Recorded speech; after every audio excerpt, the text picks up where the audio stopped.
우리가 한 해를 시작함에 있어서 또 두 번째 주일인데 우리에게 화두는 과연 뭐가 될까? 첫 번째, 오늘 찬양한 것처럼 평안하여라, 두려워하지 말아라. 하나님 우리의 위로자가 되어주시는 것이고요. 두 번째는 아마도 우리가 올해도 더 뜨겁게, 그리고 더 힘있게, 그리고 뭔가 의욕 있게 우리가 살아가는 것이 아닐까. 그래서 그 단어가 뭔가 봤더니 바로 열정이라고 하는 단어더라고요. 세상의 사람들은 말이죠, 이 열정의 사람 그러면, 열정적인 사람 그러면 사람들은 그렇게 이야기를 하죠. 첫 번째, 말 잘하는 사람. 두 번째, 앞에 나서기를 좋아하고 나서는 사람. 세 번째가 뭡니까? 에너지가 충만한 사람이에요. 에너지가 넘치는 사람이에요. 그래서 막 여길 가나 저길 가나 그냥 막 힘있게 모든 것을 잘하는 사람. 이런 사람을 갖다가 우리는 열정적인 사람, 이렇게 이야기를 합니다. 우리가 성경 말씀을 읽다가 보니까 성경에 열정이라고 하는 단어, 이 히브리어와 헬라어가 있는데요. 이 히브리어의 열정이라고 하는 단어가 기록되어 있는 말씀이 어디 있는가 찾아보니 출애굽기 34장 14절에 있더라고요. 너는 다른 신들에게 절하지 말아라. 여호와는 질투라 이름하는 질투의 하나님이시니라.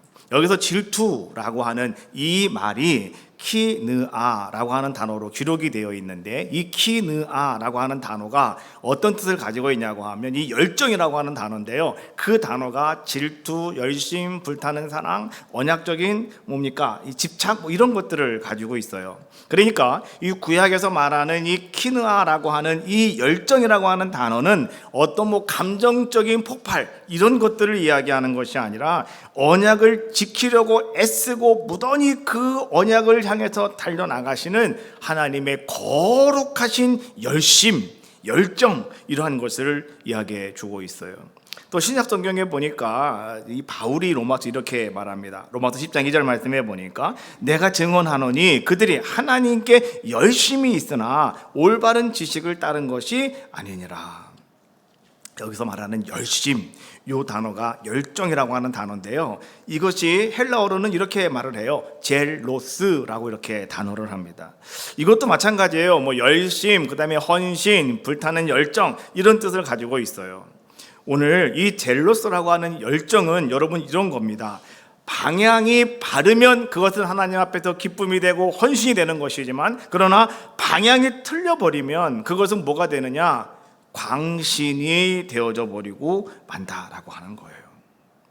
열정이라고 하는 것은, 성경이 말하는 열정이라고 하는 것은 얼마나 내가 뜨겁냐, 이것을 이야기하는 것이 아니라 어디를 향해서 가고 있느냐, 어떤 방향을 향해서 지금 여러분들이 나아가고 계십니까? 이것이 여러분 열정의 더 중요한 것이라고 성경은 우리에게 말씀해 주고 계시는 거예요.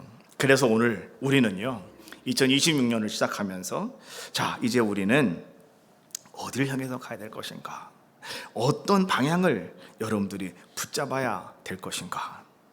오늘 여기에 여러분들이 포커스를 맞추고요, 올 한 해 성경에서 말하는 이 열정을 여러분들이 붙잡고 영적 열정을 가지고 역사를 이루어 가시는 하나님이심을 여러분들은 알고요, 여러분들이 그런 방향을 붙잡는 귀한 시간이 되시기를 주님의 이름으로 축복합니다. 로마서 12장 11절 말씀에 보니까 바울은 그렇게 이야기를 했어요. 부지런하여 게으르지 말고 열심을 품고 주를 섬겨라. 성경은 이렇게 말하는 거예요. 역사는 능력 있는 사람들을 통해서가 아니라 불타는 마음을 가진 사람, 다른 말로 말하면 그것이 열정일지인데, 그 열정의 사람을 통해서 하나님은 역사를 이루어 가신다. 오늘 바울은 그런 얘기를 하고 있는 거죠. 우리가 읽은 오늘 본문의 말씀 여호수아인데요, 여호수아는 여러분 어떤 사람이었습니까? 모세 이후에 이스라엘 백성을 이끌고 가는 지도자 중에 지도자가 여호수아였어요. 그런데 이 여호수아 앞에는 요단강이 그를 기다리고 있었고, 여리고성이 그를 기다리고 있었고, 그 다음에 이스라엘 백성들을 데리고 가나안 땅을 다 정복해야 돼요. 그러니까 전쟁을 치러야 되는 거죠. 이 전쟁이 기다리고 있었고, 그러다가 보니까 이 백성들을 자기가 잘 돌보아야 되는 책임, 이 책임이라고 하는 것이 여호수아에게 있었고, 또 한 가지는 뭐냐고 하면 그 모든 것을 다 감당하려고 하다가 보니까 눈에 보이는 모든 두려움들이에요. 아, 이거 과연 될 수 있을까? 과연 어떻게 해야 되는 것일까? 이런 두려움이 있지 않습니까? 그것이 오늘 여호수아 앞에 놓여 있는 그런 모습이었다라고 하는 거죠. 하나님께서 여호수아를 택하여 불러주셨다면 어떻게 하셔야 될까요? 여호수아에게 어떻게 전략 같은 것, 전략 전술 같은 거를 알려주시면서 너는 그 땅을 반드시 차지하고 다 점령하여라. 하나님은 그렇게 말씀하셔야 되는 것이 정상일진데, 그런데 하나님은 그런 말씀을 전혀 말씀하시지 아니하시고 하나님은 똑같은 말씀 3번을 이렇게 말씀하셔요. 여호수아 1장 6절 강하고 담대하라. 여호수아 1장 7절 오직 강하고 극히 담대하여. 1장 9절 내가 내게 명령한 것이 아니냐, 강하고 담대하라, 두려워하지 말며 놀라지 말아라.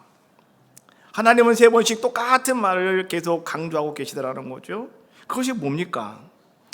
너는 이제 걱정하지 마, 겁나지 않을 거야. 하나님은 그런 말씀을 하는 것이 아니라 하나님은 이렇게 말씀하시는 거예요.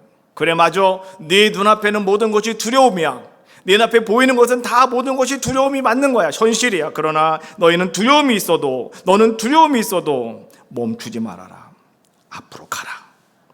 이것이 하나님께서 여호수아 1장 6절, 7절, 9절에서 주고 있는 말씀이에요. 우리가 복음 전공해 보니까요, 그런 말씀이 있더라고요.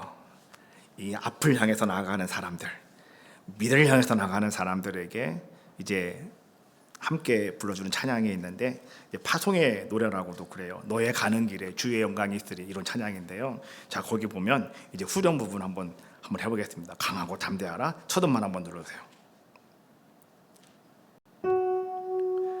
강하고 담대하라.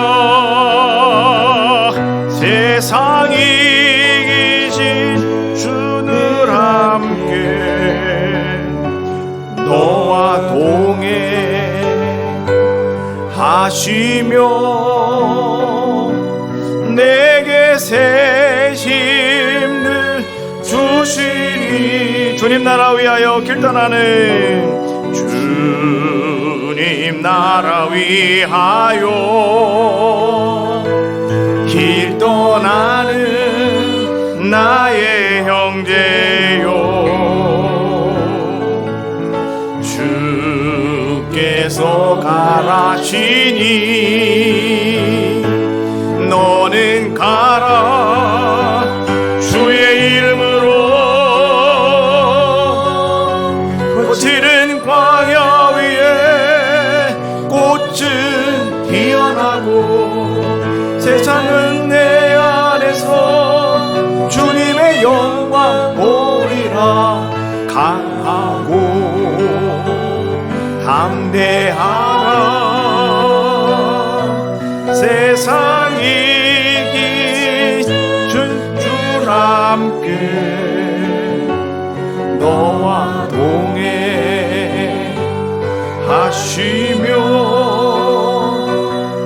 내게 새 힘을 주시리. 할렐루야. 하나님 여호수아에 그렇게 말씀하시는 거예요. 강하고 담대하라. 내가 너와 함께한다. 멈추지 말아라. 가라. 하나님께서는요, 여호수아에게 이렇게 말씀해 주고 계셔요.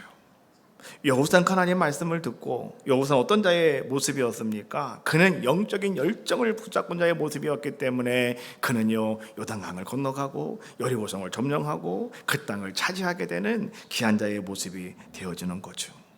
하나님은 그 여호수아에게 이렇게 말씀하셨어요. 여호수아 1장 8절 말씀해 보니까 이 율법책을 내 입에서 떠나게 하지 말며 주야로 그것을 묵상하라.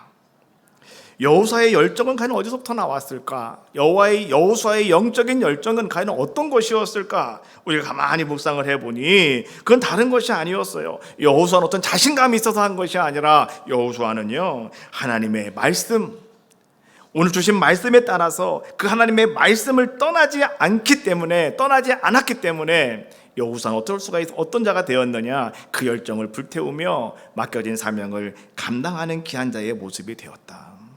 그래서 여호수아가 가는 길에 요단강은 갈라졌고요, 여호수아가 가는 길에 이 여리고성은 무너져 버리고 많은 놀라운 역사가 나타나게 되는 거예요. 우리가 한 해를 살아감에 있어서 여러분 우리들에게도요 이런 영적인 열정이 여러분 속에 있으셔야 되는데, 근데 이 영적인 열정이 식어버릴 때가 있다는 거예요. 나도 모르게 그것이 흐물흐물해 버릴 때가 있다는 거죠. 언제 그런 것이 우리에게 찾아오는가? 성경을 가만히 묵상하다 보니까 세 가지로 정리가 되더라고요. 첫 번째, 나의 삶의 중심에 하나님의 말씀이 밀려날 때, 여러분 삶의 중심에서 하나님 말씀이 뒤로 밀어날 때, 그때 우리는 열정이 사그러들어요. 두 번째, 하나님이 나에게 뭔가 말씀하셨는데 그 말씀에 내가 순종하기보다 먼저 내 계산이 앞서갈 때, 그때 우리의 열정이 사그러들게 되고요. 세 번째, 내가 사명 받았는데 그 사명보다 여러분 환경이 더 크게 보일 때, 여러분의 주변 것들이 더 크게 보일 때, 사명이 너무 작게 보이면 그때부터 여러분의 영적인 열정이 사그러들더라는 거예요. 그래서 요한계시록 2장 4절에 이렇게 말씀하고 계셔요. 그러나 너를 책망할 것이 있나니 너의 처음 사랑을 버렸느니라. 영적인 상실은요 능력의 문제가 아닙니다. 그것은 무엇이냐고 하면 처음 사랑의 문제다. 처음 사랑을 여러분 잃어버리지 마세요. 처음 사랑을 다시 불태우십시오. 그 처음 사랑을 가지고 다시 일어설 때 여러분들의 영적인 열정은 사그러들지 않고 다시 솟아오르는 놀라운 은혜가 여러분 가운데 나타나게 될 줄로 믿어요. 골리앗이라고 하는 큰 장수 앞에서 말이죠, 모든 군사들은 다 한 버릇이 뒤로 물러났습니다. 그런데 여러분 작은 17살의 다윗은 말이죠, 그들과 좀 다르게 반응하는 그러한 모습을 성경은 우리에게 보여주고 있죠. 사무엘상 17장 26절 말씀해 보니까 다윗은 그렇게 이야기합니다. 이 할례받지 않은 블레셋 사람이 누구기에 살아계신 하나님의 군대를 모욕하느냐. 다윗은 너무나 분노하고 있습니다. 그런데 이 다윗의 분노는 어떤 것이었냐고 하면 하나님의 이름이 짓밟히는 것에 대해서 오늘 다윗은 거룩한 분노를 느끼며 거룩한 하나님의 영적인 열정을 불태우는 자의 모습이었다라고 성경은 말씀해 주고 계시는 거예요. 사무엘상 17장 45절에 다윗은 그렇게 말하죠. 너는 칼과 창으로 나에게 나오지만 난 만군의 여호와의 이름으로 내게 간다. 여러분 그 모습을 한번 여러분 그림을 한번 그려보십시오. 이 무모한 짓입니다. 이 바위로 계란으로 바위 깨기입니다. 이 바위로 계란 깨는 게 아니라 계란으로 바위 깨기란 말이에요. 이거는요 무모한 짓이에요. 무모한 짓. 그렇지 않습니까? 그런데 오늘 다윗은 어떻게 하는 겁니까? 너는 칼과 창으로 내게 나온다 하더라도 나는 만군의 여호와의 이름으로 내게 나간다. 여러분 이런 말을 할 수 있는 것이 뭔지 아십니까? 바로 그에게는 영적 열정이 불타오르고 있다는 거예요. 오늘 여러분의 삶 속에 말이죠, 엄청나게 큰 문제가 여러분을 짓누를 때가 있습니다. 그래서 여러분 자꾸만 뒷걸음칠 때가 있어요. 자꾸 뒤로 물러날 때가 있다는 거죠. 그러나 우리는요 하나님 안에서, 믿음 안에서 뒤로 물러가면 안 됩니다. 우리는 어떻게 합니까? 죽어도 전진입니다. 죽어도 전진. 저는 그걸 잘 못하지만은 가끔 들어보면 그러대요. 죽어도 고! 이런 거 하대. 듣다 보니까 누가 그런 얘기 하더라고. 그냥 죽어도 고입니다. 우리는 이런 말 하시더라고요. 근데요, 우리의 신앙생활, 우리의 믿음 생활이 바로 그렇게 되셔야 되는 거예요. 뒤로 한 걸음 물었으면 안 됩니다. 그때 바로 사탄이 역사하게 돼 있어요. 그래서 우리는 어떤 풍랑이 있다 하더라도, 어떤 폭풍우가 밀려온다 하더라도 어떻게 한다고요? 주와 함께 날아오르리. 할렐루야. 우리는 그런 자들의 모습이 되셔야 되는 거예요. 그런 사람이 되려면 어떤 자가 되어야 되겠느냐? 영적인 열정이 살아있으면 된다는 거예요. 여러분 영적인 열정이 식어버리면은요 문제가 더 커 보여요. 하나님은요 작게 보여요. 그러나 여러분의 영적인 열정이 살아있다면 어떻을까요? 반대죠. 여러분들의 문제는 작게 보이고 하나님은 크게 보일 줄로 믿습니다. 느헤미야는 제사장도 아니었고 그는 예언자도 아니었습니다. 그는 어떤 사람이었냐고 하면 그냥 평범한 그런 행정가였습니다. 그런데 그 느헤미야가 말이죠, 이제 어떤 사람의 모습이었습니까? 영적인 열정을 품고 살아가는 자의 모습이었어요. 하나님은요, 영적 열정을 가지고 있는 그 한 사람을 통해서 하나님은 하나님의 큰 일을 이루시는 분이 누구시라고요? 하나님이시라고 그랬잖아요. 바로 느헤미야가 바로 그런 사람 중에 한 사람이었다라고 하는 거죠. 느헤미야는 울었습니다. 느헤미야서 1장 4절 말씀해 보니까 그가 내가 이 말을 듣고 앉아서 울고 수일 동안 슬퍼하며 하나님 앞에 금식하며 기도하며, 이 말을 들었다는 것이 뭐냐고 하면 예루살렘 성이 아직도 불탄 채로 그대로 있고 성전은 건축이 되었는데 성벽이 완성이 안 돼서 아직도 폐허된 모습으로 그대로 있습니다 라고 하는 이야기를 이 느헤미야가 듣고요, 느헤미야가 어떻게 했다는 겁니까? 그는 그 자리에서 눈물을 흘리고 슬퍼하며 하나님께 금식하며 기도하는 자의 모습이었다라고 성경은 말씀해 주고 있는 거예요. 하나님의 역사는 여러분 그때부터 시작이 되어져요. 행동보다는 먼저 눈물이 있었고, 그렇죠? 그 다음에 어떤 계획보다는, 어떤 멋있는 계획보다는 먼저 뭐가 있었다고요? 기도가 있었다. 여러분, 올 한 해 여러분들이 하루를 살아감에 있어서 우리는 느헤미야와 같은 열정이 여러분들에게 있어야 돼요. 하나님 안에서 하나님이 우리에게 주시는 불같은 은혜가 있는데 이것을 여러분들이 가만히 간과해 보시면 안 되고요, 여러분들도요, 행동보다는 먼저 눈물이 있으셔야 돼요. 하나님, 어떻게 하면 좋아요? 내가 어떻게 할 수 있을까요? 어떻게 하면 좋아요? 눈물이 줄줄줄 흘러내릴 수 있는 눈물.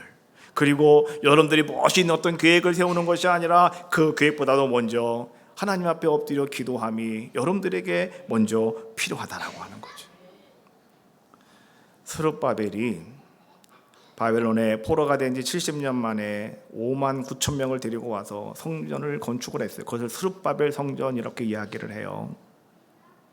그리고 나서 80년이 지난 다음에 에스라가 또 사람들을 데리고 와요. 제사장들과 해서 한 1,500명을 데리고 다시 돌아와서 이제 그 성벽이 완성되지 못한 것을 하려고 하다가 못해요. 그러니까 벌써 80년이 지나간 거예요. 그리고 나서 느헤미야가 14년 후에, 80년 후에 돌아왔잖아요. 그리고 14년이 지난 다음에, 그럼 94년이 지난 거예요. 94년 동안 이 성벽이 완성되지를 못했어요. 그 소리를 듣고 에레미야가 너무나 마음이 아팠던 거예요. 그런데 여러분 어떻습니까? 행동보다 먼저 눈물이 있었고 계획보다 먼저 기도가 있었더니 결과는 놀라운 역사가 나타나게 됐죠. 94년 동안 이루어지지 않던 일이 단 52일 만에 완성되고 말았다. 할렐루야. 52일 만에 무너진 성벽이 다시 완벽하게 세워져 버리고 말았다, 이런 얘기예요. 94년 동안 안 되는 것이. 그 사이에는 많은 어려움도 있었죠. 사탄의 방해는 이루 말할 수도 없었습니다. 외부의 방해도 있었고 내부의 방해도 있었죠. 사람들이 막 조롱을 하고 위협을 하고 말이죠. 막 분열이 일어나고 많은 일들이 끊임없이 있었습니다. 그런데 그때 느헤미야는요, 이 영적인 열정을 붙잡고 있는 느헤미야는 이렇게 이야기했습니다. 느헤미야 4장 14절 말씀해 보니까 너희는 그들을 두려워하지 말고 지극히 크시고 두려우신 주님을 기억하라. 할렐루야. 다시 한번 해볼까요? 같이 한번 읽어볼까요? 노란 글씨만 시작. 너희는 그들을 두려워하지 말고 지극히 크시고 두려우신 주를 기억하라. 할렐루야. 오늘 느헤미야는 뭐라고 말하는 겁니까? 많은 어려움이 있어요. 그러다 보니까 94년 동안 그 성벽 공사가 완성이 안 된 거란 말이에요. 근데 오늘 느헤미야는요, 이제는 그런 똑같은 환경, 똑같은 여건입니다. 그럼에도 불구하고 느헤미야는 이렇게 외치고 있는 거예요. 너희 모든 이스라엘 백성들아, 너희는 사방에 있는 많은 너희를 방해하는 많은 방해꾼들을 너희는 두려워하지 말아라. 이제 우리는 지극히 크시고 지극히 두려우신 주님을 기억하라. 느헤미야는요, 두려움을 잃어버려, 두려움을 없애버려, 이렇게 말하는 것이 아니라 두려움은 여전히 존재하고 있는 거예요. 그런데 두려움의 대상을 바꾸라는 거예요. 두려움의 대상을 전환하라는 거예요. 하나님은 더 두려운 분이야. 하나님은 더 크신 분이야. 그러니까 그 하나님 바라보라는 거예요. 우리가요, 기적을 이루는 사람들의 특징이 있어요. 뭔지 아세요? 내가 어떤 중대한 병에 걸렸어. 나는 이제 끝났다고 그래. 사람들이 안 될 것 같아. 나는 이 문제 해결할 수가 없어. 사업장에 큰 부도가 났어요. 이 문제 해결할 수가 없어. 그럼 여러분 그것만 바라보고 있으면 여러분이 거기에 눌려 죽어요. 어떻게 하라는 겁니까? 시선을 바꾸시라는 거예요. 더 크신 하나님이 계셔요. 더 놀라우신 하나님이 계셔요. 그 하나님께 여러분의 시선을 바꾸시라는 거예요. 하나님이 커 보이고 이거는 아무것도 아닌 것이 돼버리고 마는 거죠. 그렇잖아요. 매일 위가 아파가지고 소화가 안 되시는 분들이 병원에 갔더니 그러네. 아우 다리에 염증이 생겼는데요. 이거 다리 잘못하면 잘라내야 돼요. 그러니까 병원에 입원해서 일주일만 입원하고 계세요. 이런단 말이에요. 여러분 지금까지는 소화가 안 돼가지고 위가 아파서 고생하시는 분이었거든요. 근데요 이제 내가 다리를 고치지 않으면 내가 죽을 수 있다, 잘라낼 수 있다고 하는 말 한마디에 그의 관심이 다 어디로 가는 거예요? 이제는 다리로 가는 거예요. 그러면 여기는 그냥 다 나요. 여긴 더 이상 약 안 먹어요. 여러분 병원에서 무슨 약을 줍니까? 위약 줍니까? 안 줍니까? 안 줘요. 이 다리 고치는 약만 준단 말이에요. 근데 내 병은 나은 거예요. 왜? 내가 생각을 여기서 이쪽으로 돌려버리는 순간 이 위에서 말이죠, 나를 막 식도염이 생기고 막 위산가다가 생기고 막 이런 것들이 말이죠, 작동을 안 해 이제는. 왜요? 내 생각이 쫓가 있으니까.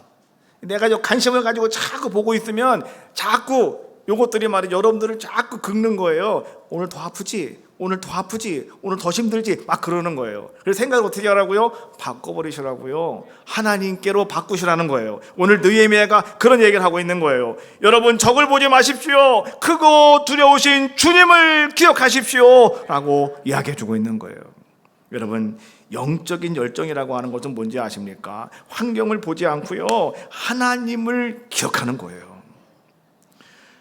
두려움은 절대로 여러분 사라지는 게 아닙니다. 항상 여러분 속에 존재하는 것이 두려움이에요. 근데 이 두려움의 대상은 여러분들이 바꿀 수 있다는 거예요. 하나님을 두려워하시라고요. 하나님 앞에서 하나님, 나는 하나님밖에 없습니다 고백하시고 하나님 붙잡으시면 여러분의 두려움은 다 사라지게 될 줄로 믿습니다. 바울은 원래 참 열심히 있는 자의 모습이었죠. 열정적인 사람이 바울이었어요. 그런데 바울은 어떤 사람의 모습이었느냐? 방향이 잘못 잡힌 자의 모습이었다. 그래서 말이에요, 예수 믿는 사람들 잡아다가 막 죽이고 거기에 감옥에 가두는 이 일에 앞장선 사람이 바울이었습니다. 그런데 바울이 다메섹 도상에서 예수님 만나고요, 그는 완전히 회심한 자의 모습이 되어지잖아요. 그때 바울은 이렇게 고백을 했어요. 빌립보 3장 8절에 있는 말씀이에요. 내가 모든 것을 해로 여김은 내 주 그리스도 예수를 아는 지식이 가장 고상하기 때문이라. 여러분 바울은요 성공하기 위해서 최선을 다한 자의 모습이었어요. 사내들린 공의의 위원이 되어지는 것, 이것이 바울의 목표였고 바울의 열정이었다라고 하는 것이죠. 그런데 그가 예수님 만나고 이제는 그의 열정의 방향이 바뀌었다라고 하는 거예요. 어떻게 그는 바뀌었습니까? 이제는 십자가를 붙잡는 열정으로 바뀌어지는 자의 모습이 되었다라고 하는 거예요. 그래서 바울은요 감옥에도 갇히기도 하고 많은 매를 맞기도 하죠. 40에서 한 대를 감한 매를 3번이나 맞았다라고 이렇게 이야기해요. 형벌 중에 가장 혁목한 형벌 중에 매질 형벌이 뭐냐고 하면 40에서 한 대를 감한 거예요. 39대를 맞는 거예요. 근데 사람들은 평생에 한 번 맞을까 말까 하는 그런 매질인데요, 그걸 3번씩이나 맞았대요. 무엇 때문에? 십자가 복음 때문에. 그리고 바울은 많은 배고픔도 있었지만은 그러나 그의 영적인 열정은 사그러들지 않았다. 왜 그런지 아십니까? 바울의 영적인 열정의 근원은 환경과 여건이 아니라 바로 주님의 십자가였기 때문이었습니다. 우린 분명히 아셔야 됩니다. 여러분, 지금 여러분들이 가지고 있는 문제가 크십니까? 엄청나게 커서 여러분들 거기에 그냥 기가 눌릴 정도입니까? 여러분들이 어떻게 할 수 없는 상황입니까? 성경은 말해요. 아니라고요. 분명한 것은 뭐냐고 하면 한번 따라해봐요. 하나님이 더 크시다. 하나님이 더 크십니다. 이거 기억하시라는 거예요. 오늘 성경이요, 오늘 우리에게 주시는 하나의 공통점이 있는데 그것은 뭐냐고 하면 하나님께서는 언제나 어떤 완벽한 사람을 사용하는 것이 아니라 하나님은요 바로 그러한 영적으로 열정으로 불타있는 사람, 뜨겁게 불타오르는 사람을 하나님은 사용하신다는 거예요. 여러분의 능력보다는 여러분의 마음을 바라보시고, 또 오늘 여러분들 어떤 조건보다는요 하나님 앞에 헌신하는 그 모습을 주님은 바라보시고, 또 하나님께서는 여러분들이 어떤 계산하는 것보다는 그저 하나님 앞에 일편단심 순종하는 그 모습을 하나님은 바라보시고 오늘 여러분을 통해서 하나님의 일을 이루어 가신다는 거예요. 그러므로 오늘 우리에게 필요한 것은 과연 무엇일까? 어떤 새로운 방법이 여러분에게 필요한 것이 아닙니다. 우리에게 필요한 것은 다시 불타오르는 영적인 열정입니다. 할렐루야. 올 한 해 두 번째 주일을 시작하면서 우리가 다시 한번 그런 영적인 열정을 불태우는 자들의 모습이 되셔야 되겠다.